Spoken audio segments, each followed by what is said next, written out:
Magandang araw mga bata! Sa araw na ito, inyong matutunghayan at malalaman ng isang magandang aralin.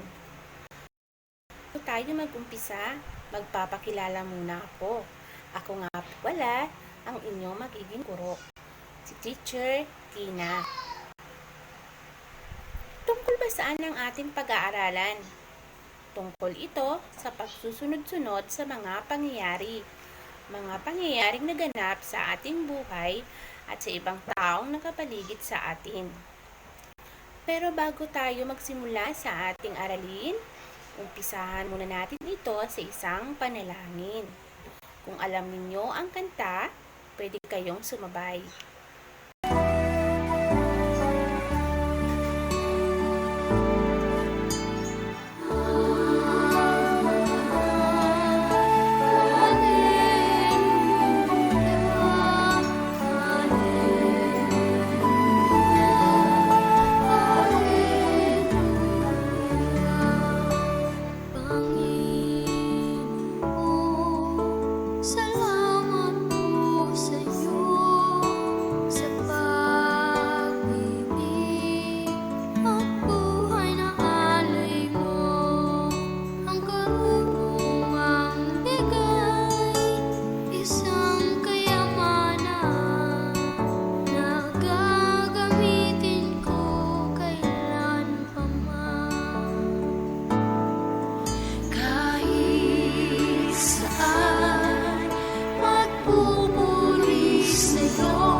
Bata, pagkatapos nating magdasal, itutuloy na natin ang ating aralin.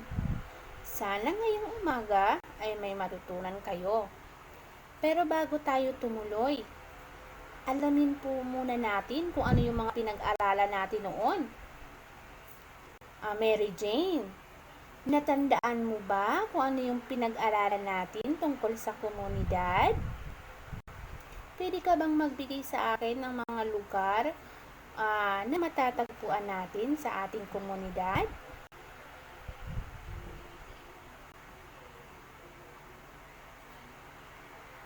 Magaling!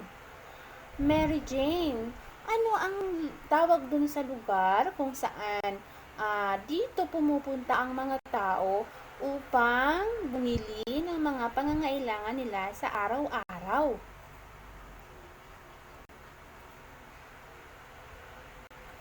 Okay, very good. Ang tawag natin dito ay palengke. Ito yung lugar kung saan bumibili ang mga tao o namamalengke. So, sa ating aralin ngayon, bago ako tumuloy, meron akong ipaparinig sa inyong isang kanta o isang awitin. Alam kong alam na alam ninyo ito. Pwede po kayong sumabay habang pinapatugtog ko ang kanta.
klase ng gagamba ang tinutukoy sa awitin? Zane? Okay, magaling. Ang gagamba ay maliit. Sa pangalawang katanungan naman, ano ang pinakaunang ginawa ng gagamba? Maricel?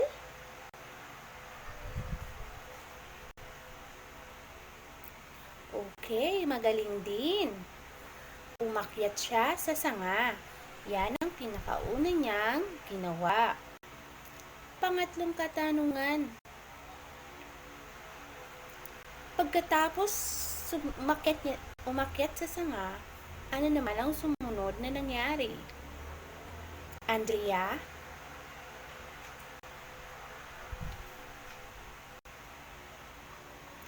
Okay, umulan.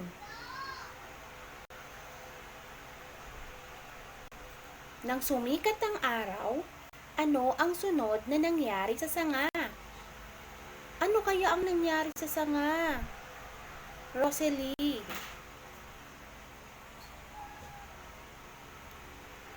Okay, natuyo ang sanga. Ang gagaling naman. Okay, ang huling nangyari, ano ang naramdaman ng gagamba pagkatapos sumikat ang araw o yung muling pagsikat ng araw? Maricel.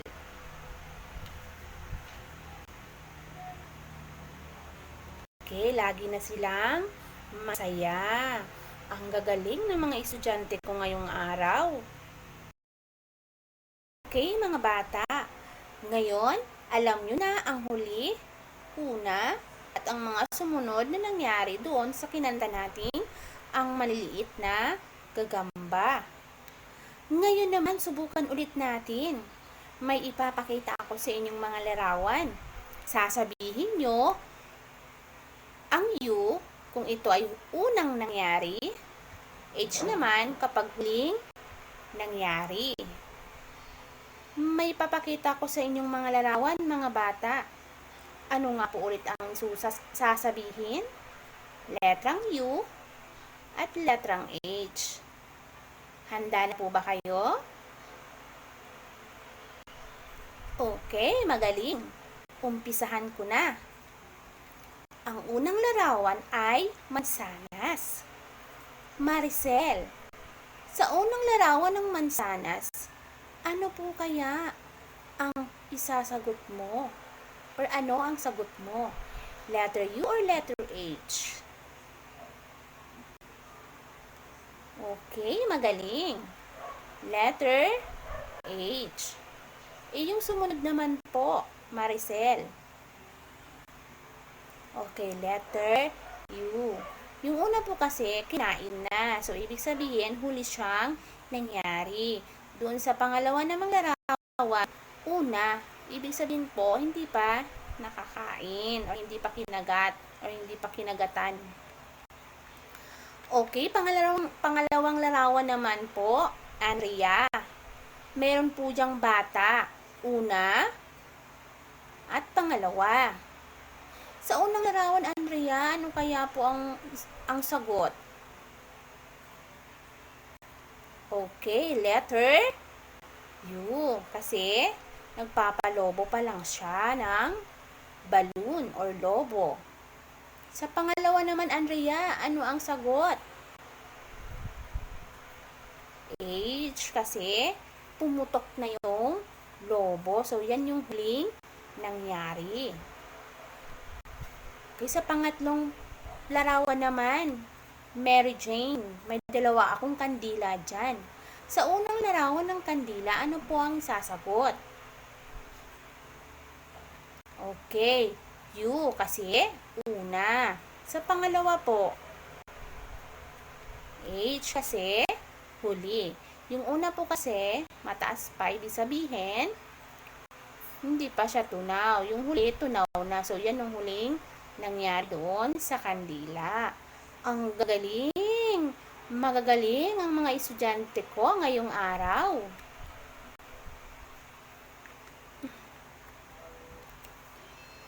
dahil nasagot nyo ang aking binigay na tanong base doon sa mga larawang ipinakita ko, ngayon naman kakanta na tayo ng isang awitin. Sumabay po ang may alam sa kanta. Handa na po ba? Okay. Mapo at maghanda, oras na ng kwentuhan. Ang tenga at ang mata ay ating buksan.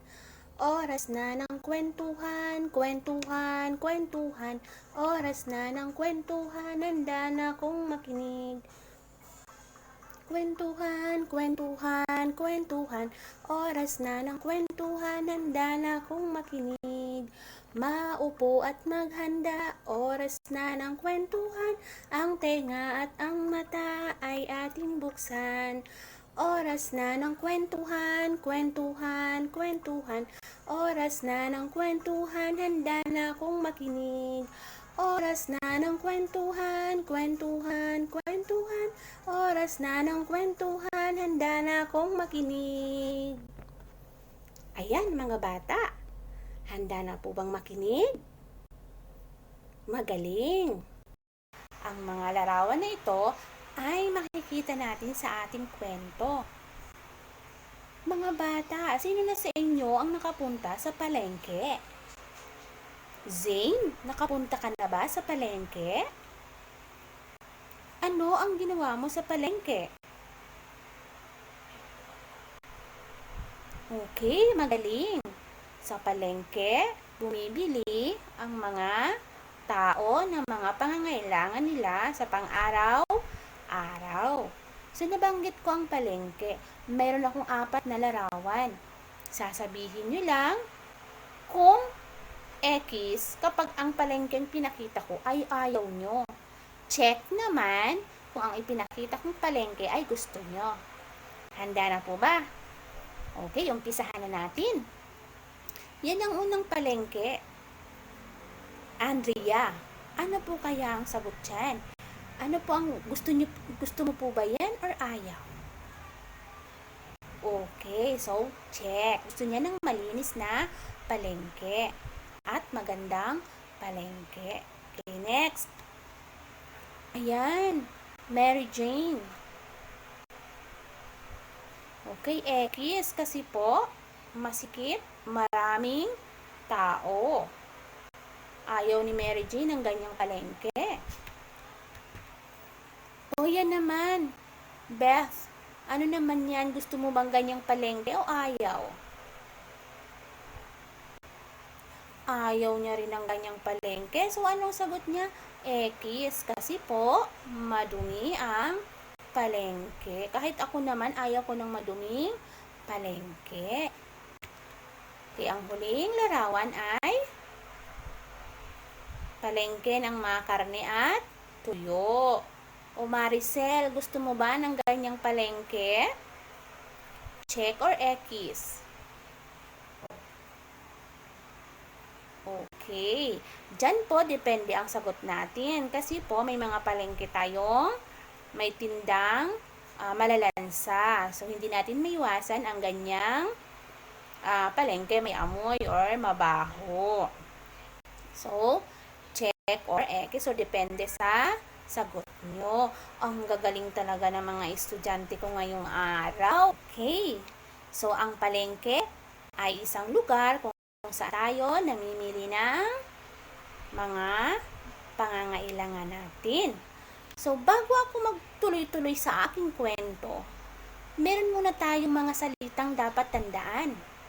At dapat alamin kung anong ibig sabihin ng mga salitang ito. Ito po kasi ay maaaring marinig ninyo sa kwento. Ang unang kong salita ay bayong. Sino narito ang may alam kung ano ang bayong? Maricel, alam mo ba ang bayong?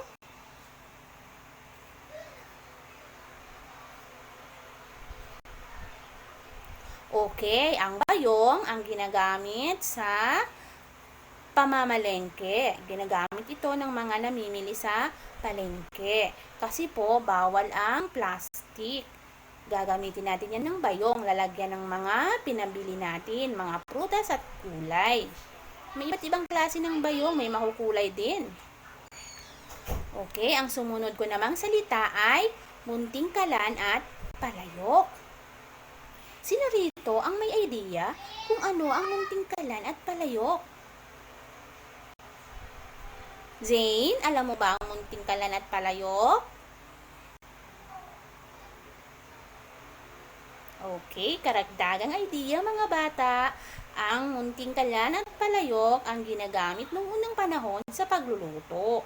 Ngayon po kasi ang ginagamit na natin ay mga kalan or yung bigas, stove. So yan po ang itsura noong unang panahon. Ginagamit nila yan sa pagluluto. Yan po ang munting kalan at palayok. Sunod naman po ang dyaryo. Clarissa, alam mo ba ang dyaryo? Opo, ang dyaryo ang binabasa ng mga tao kung wala silang TV, gusto nila lang magbasa ng balita, yan ang gagamitin nila, ang dyaryo. Pero mga bata, ang dyaryo ba pagkatapos gamitin, tinatapo na? Hindi. So, ang dyaryo, kapag tapos nang basahin, pwede itong gamitin pambalot ng mga prutas at gulay sa palengke. Diyan po kasi nilalagay ang mga madaling mabulok para hindi agad masira. Nagiging protection din po nila yan, kaya hindi agad nasisira ang isang paninda. So, dyaryo. Dalawang gamit ng dyaryo. Pwede pa ulit siyang gamitin. So, yan po ang tatlong salita ating binigyang kahulugan ngayon. Dyaryo, kalan at may munting palayok at bayong. So mga bata, ayan pong mga larawan na aking iiwan bago ako tumungo sa ating kwento. Tingnan yung maigi mga bata at aalamin ninyo dyan kung ano yung una, sumunod, pagkatapos, at huling nangyari sa kwento. Tatandaan nyo po muna yan mga bata. Aalamin natin mamaya ang sagot. Chechika natin yan kung ang sagot nyo ngayon ay tama. Tandaan po mga bata ang larawan. Natandaan na po ba? Okay, magaling. So ngayon, magkukwento na si teacher. Ang kwento ko ngayon mga bata ay tungkol sa ang araw sa palengke o araw sa palengke. Ang kwentong ito ay kwento ni May Tobias Papa at iginuhit naman or drawing ni May Isabel Rojas. Siya yung nag-drawing or nagguhit ng mga nakikita nyo dyan sa aking ikakwento. Pero bago yun mga bata, ano yung dalawang tatandaan nyo habang nagkukwento si teacher? Una, makinig ng mabuti kay teacher. Pangalawa, kapag nagtanong si teacher, magtataas po muna ng kamay bago sumagot. Naintindihan po ba? Magaling! So, magsisimula na akong magkwento. Ngayong araw na ito, maaga akong gumising. Naantok pa ako nang bihisan ako ni nanay. Sasama ko sa kanya. Araw ng palengke ngayon.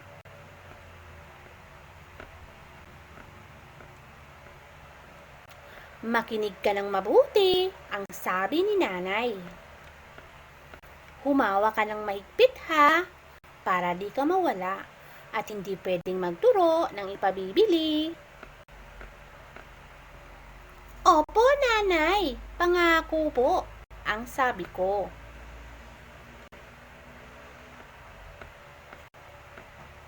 Tig-isa kami ni nanay ng bayong. Ang bayong ni nanay ay malaki at makulay.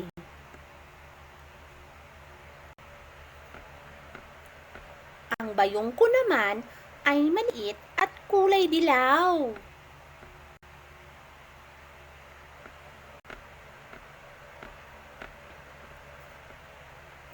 Maingay sa palengke. Nagsisigawan ng mga tao. Pero hindi galit, masaya. Parang lahat ay magkakakilala. Suki! Suki! Suki! Bili na kayo, suki! Hindi ko gusto ang amoy sa palengke.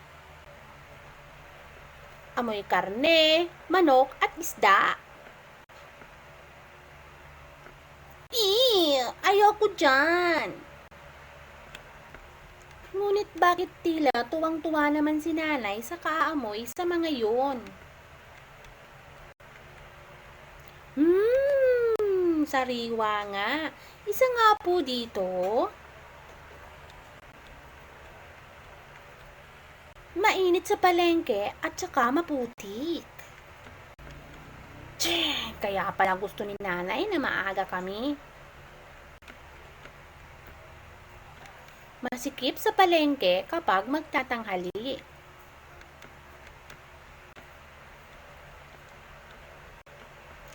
Mabait ang mga tendera sa palengke. Pinatikim kami ni nanay ng kanilang sari-saring tinda. One, lanzones, at bibingka.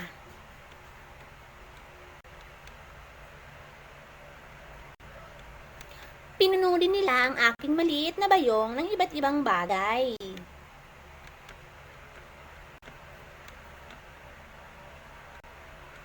Salamat po! Maraming makikita sa palengke. May nakakatuwa, may nakakatakot, at may magagandang bagay. Ay, at ang ganda sana ng munting pulang kalan na may munting palayok.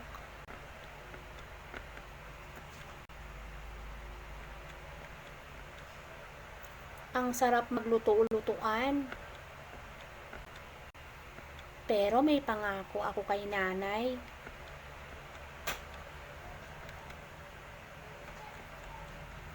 Pagod na pagod kami ni nanay. Mahirap palang mamalengke. Pagdating namin sa bahay, tinulungan ko si nanay na iligpit ang aming pinamili.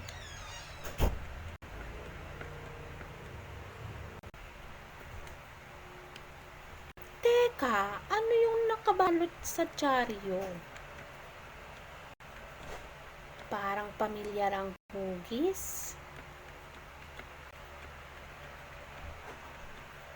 Parang isang munting kalan na may munting palayok.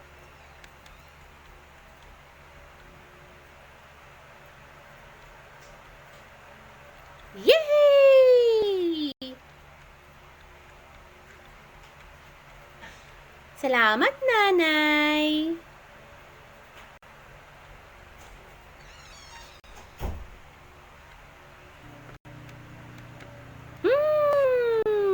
Kain na tayo.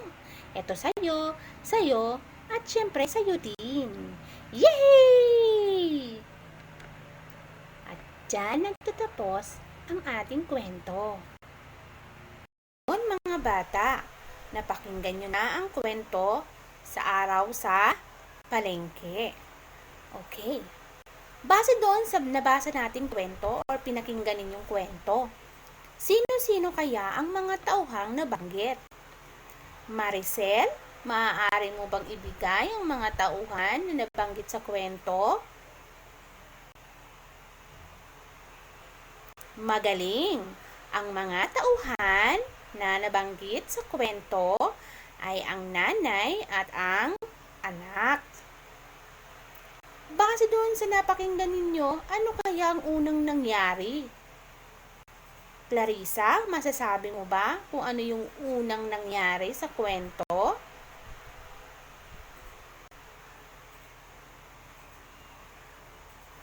Okay, magaling. Ang unang nangyari sa kwento ay maaga siyang gumising.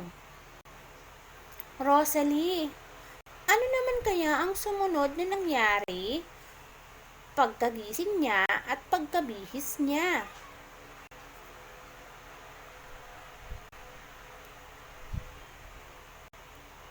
Ang sagot ni Rosalie ay pumunta na sila sa palengke kasama ang kanyang nanay o yung mag-ina ay pumunta na sa palengke.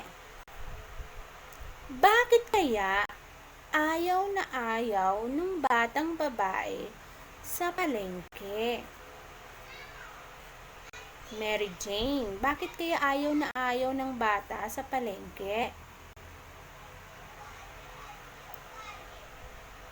Magaling! Kasi daw, maingay masikip sa palengke. Pero hindi naman daw lahat. Ano ba ang mayroon sa palengke na nagustuhan din niya? Na nagustuhan ng bata? Zane, ano ba yung nagustuhan ng bata sa palengke?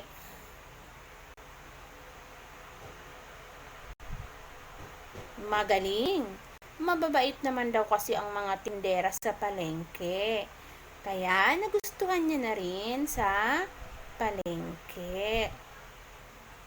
Bakit naman daw naging malungkot ang bata nung sila ay pauwi na? Bakit kaya naging malungkot ang bata? Ano sa palagay mo, Maricel, bakit naging malungkot ang bata?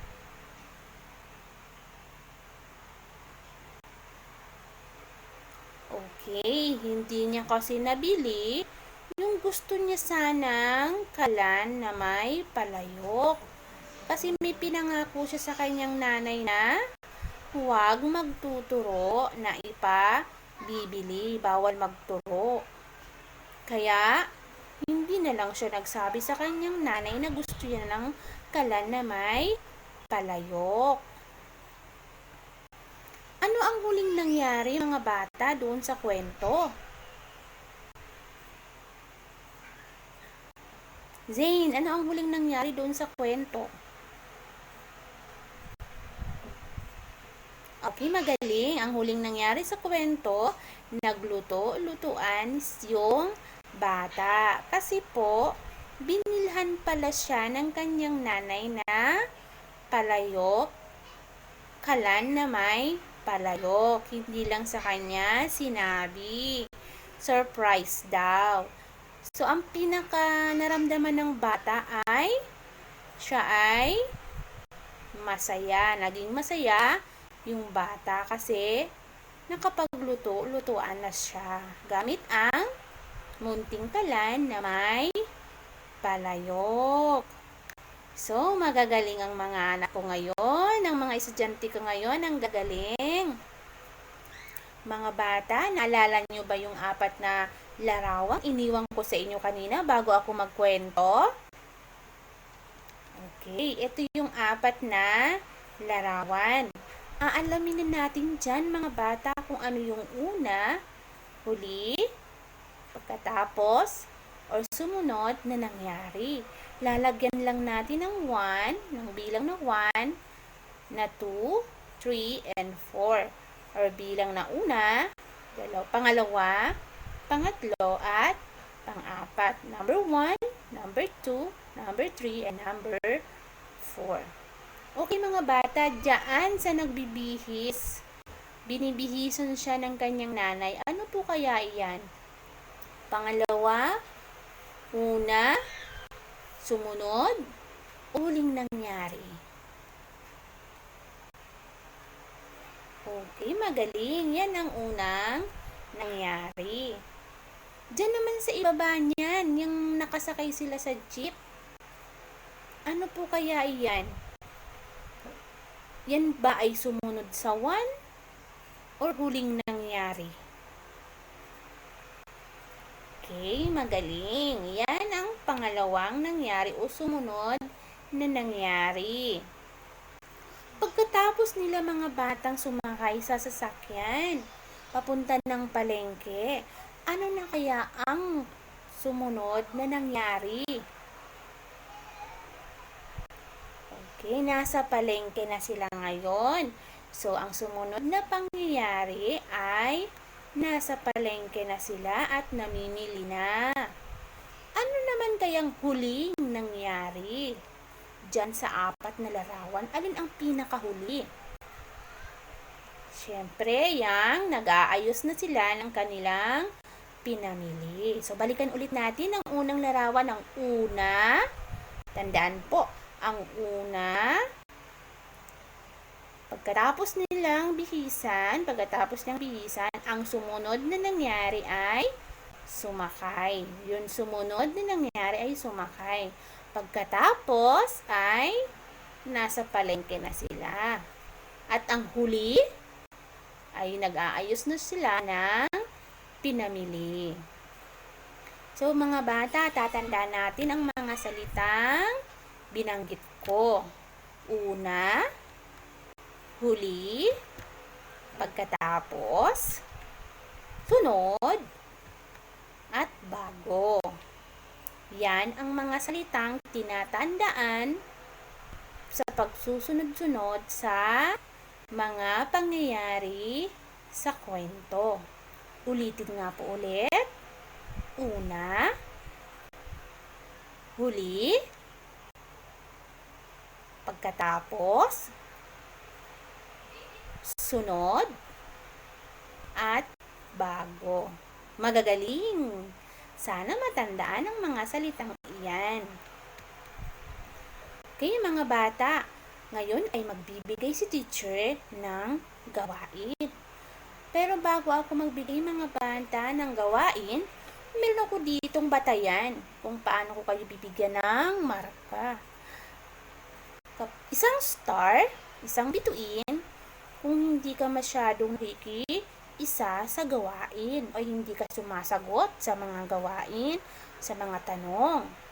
2 bituin naman or 2 stars kapag tuloy-tuloy ka nagsusumikap sa mga ibinibigay kong gawain. Kahit hindi pa marunong, basta't nakikita kong gumagawa, may 2 bituin. Ang 3 bituin naman ay ito yung gumagawa ka at tinatapos mo ang mga ibinigay kong gawain. Yan po ang batayan ko para makakuha ka ng mga stars. Sino ba dito ang gusto ng stars? Okay. Lahat naman tayo gusto ng stars. At ito na po ang ibibigay kong gawain. Una ay isulat sa kahon ang bilang 1, 2, 3 na kumakatawan sa tamang pagkasunod-sunod sa mga hinihinging kwento o pangyayari. Halimbawa, mga bata, sa number 1, pagkain ko, tanim ko. Ibig sabihin, ano yung pagkasunod-sunod para ikaw ay makakuha ng pagkain pagkatapos mong magtanim. Di po ba? So, ano po kaya dyan sa unang kahon ang ilalagay ko? Ano po kayang kahon ang ilalagay natin dyan, Maricel? Anong number? Okay, magaling. Yan ay number 1 kasi nagtatanim muna. Ang sumunod naman sa pagtatanim, ano ang susunod na mangyayari? Anong number kaya dyan sa pangalawang kahon, Maricel? Number 2. Okay, ang sumunod na nangyari pagkatapos magtanim ay ang pag-aani. Pagkatapos mag-ani, anong huling nangyari, Maricel? Ayan, yung huling nangyari na ginangkanin or bigas yung itinanim mo. So, kaya pagkain ko, tinanim ko or tanim ko. Okay, number 2. Damit ko, malinis na. Ibig sabihin, naglaba. Ano dyan ang unang ginawa? Zane? Alin dyan sa tatlong larawan?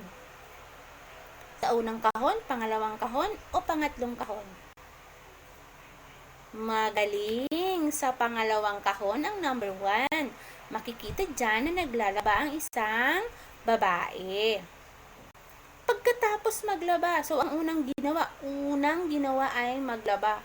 Pagkatapos maglaba, ano ang sumunod? Saan kahon kaya ilalagay? Okay, sabihin na lang kung anong ginagawa. Okay, nagsasampay. Yan ang una. Pangalawang nangyari o sumunod na nangyari. Ano na ang huli? Magaling. Ang huling nangyari ay nagsampay na ng damit. So, una, naglaba, sumunod, nagsampay, at ang huli, naglaba, sumunod, hinangor muna niya. At pangalawa, or yung huling nangyari ay nagsampay na. Okay, next, number 3. Kwarto ko, malinis na. Alin po kaya dyan ang munang ginawa?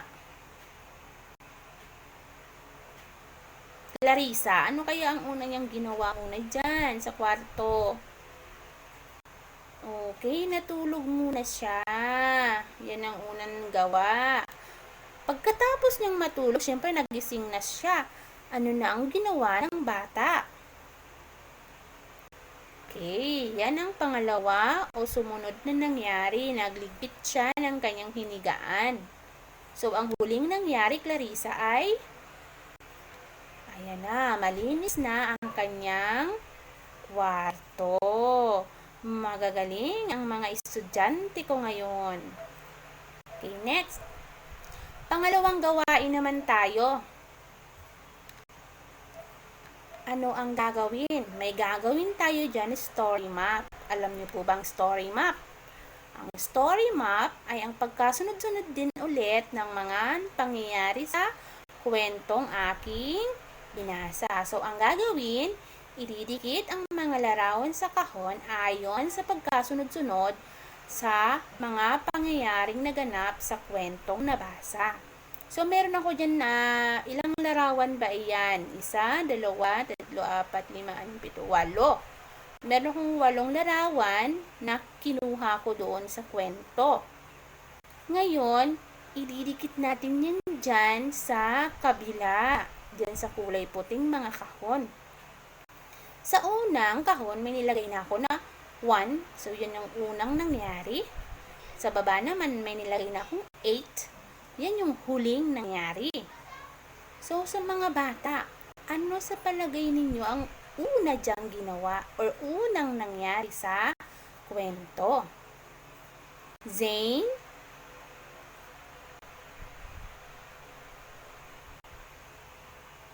Magaling. Nagbihis siya or binihisan siya ng kanyang nanay. Sumunod na nangyari, Clarissa.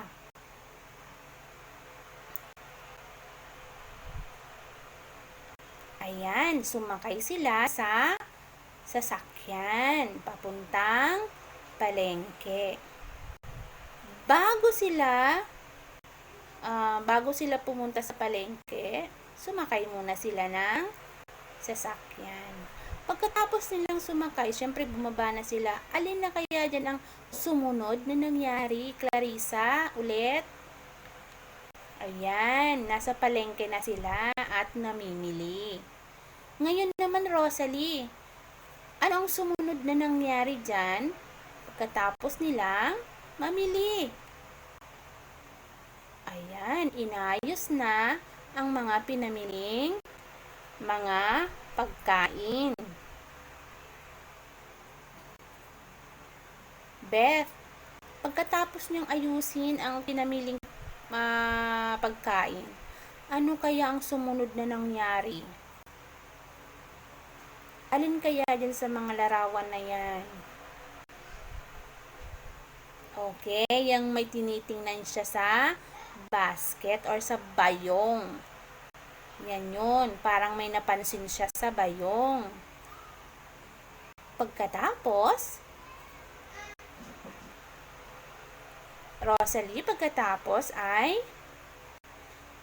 may napansin siya sa bayong. Okay, ang napansin niya ay nakabalot sa dyaryo, isang munting kalan na may palayok. Nung malaman niya na meron pala siyang ganon kasi hinahangad-hangad niya yung pinapangarap niya at gusto niya magluto-lutuan, may nakita pala siya sa bayong. Ano ang sumunod na nangyari? Andrea? Okay, nagpasalamat siya sa kanyang nanay. Pinasalamatan niya ang kanyang nanay kasi nga sinurpresa siya. Hindi niya akalain na bibilhan pala siya ng kalan na may palayok. So pagkatapos nun, ano ang huling nangyari? Maricel?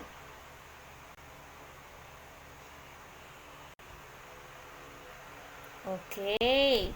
Nagluto-lutuan na siya. Yan yung pinapangarap niya. Kaya niya gustong bumili ng kalan na may palayok kasi magluluto-lutuan siya.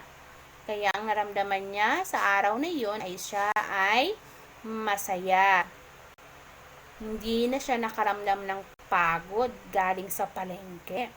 Kasi nag-enjoy na siya sa pagluluto. Okay, magaling. Ito na yung huling gawain. Gawain number 3. So, isusulat natin ang mga numero sa kahon katumbas ng huling nangyari na makikita sa larawan. Halimbawa, dyan sa aso at tali. Ano kaya dyan ang huling nangyari? So, pipili po kayo dyan sa ibaba na nasa kahong pula. Nakakahon po siyang pula at may mga number 1, 2, and 3. Alin po kaya dyan ang maaaring huling nangyari sa unang larawang nasa itaas na may aso at may tali? Pipili lang po kayo ng numero. Zane, pangunahan mo kung ano ang sagot. Number 2. Yan ang huling nangyari. Ibig sabihin, nakita ng bata ang aso na may tali. So, tinalian niya yung aso. Yan ang huling nangyari. Sa pangalawa namang larawan, meron diyang babae na may pusa. At sa kabila, may pagkain ng pusa. Alin kaya dyan ang huling nangyari? Mary Jane, anong number ang pipiliin mo? Magaling, number 3. Ibig sabihin, kumakain na yung pusa. Okay, sa huli naman, mayroong isang lalaking may hawak ng plastic na may tubig na may isda. At sa pangalawang larawan nun, may aquarium. Ano kaya ang ginawa ng bata? Ano ang huling nangyari? Clarissa? Number 1. Ang gagaling. So, yan po ang tatlong gawain. Paano magsunod-sunod ng mga kwento. Ayan. Sa mga ginawa ninyong mga gawain, ano ang naramdaman ninyo? Kayo ba ay naging masaya or malungkot? Ano ang naramdaman ng paggawa niyo dun sa ibinigay kong gawain? Okay, masaya. Sana masaya. Nag-enjoy kayo sa pagsagot sa mga ibinigay kong gawain. O Rosalie, paano mo mapagsunod-sunod ang mga pangyayari? Ano ang gagamitin mong mga salita?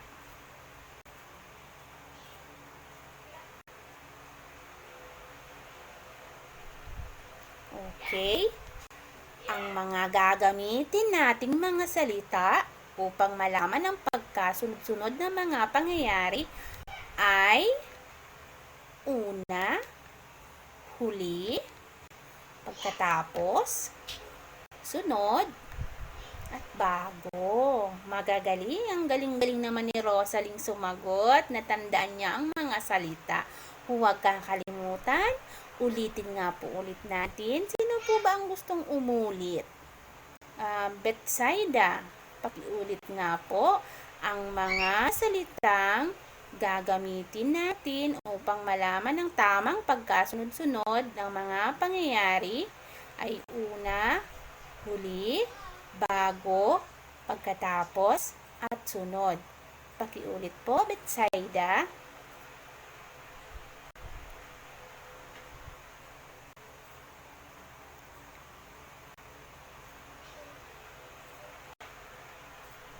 Okay, magaling.